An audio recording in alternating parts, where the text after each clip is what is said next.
Бренд-шеф сети Timeless Тимофей на вопрос, какой кальян из авторских самый сложный, сказал вот этот. Ну что это за коробка? Это коробка, довольно технологичная коробка, внутри которой находятся ультразвуковые испарители, аэродинамический резервуар с водой, автономные аккумуляторы высокой мощности, подсветка и различные ухищрения, которые позволяют всему этому куриться, быть герметичным.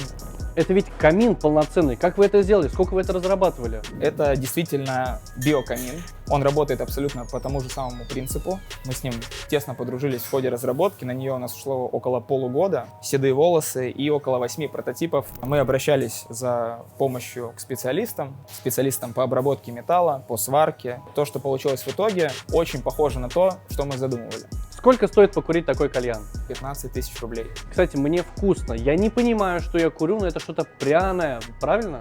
Да, все верно. Мы хотели создать у гостя ощущение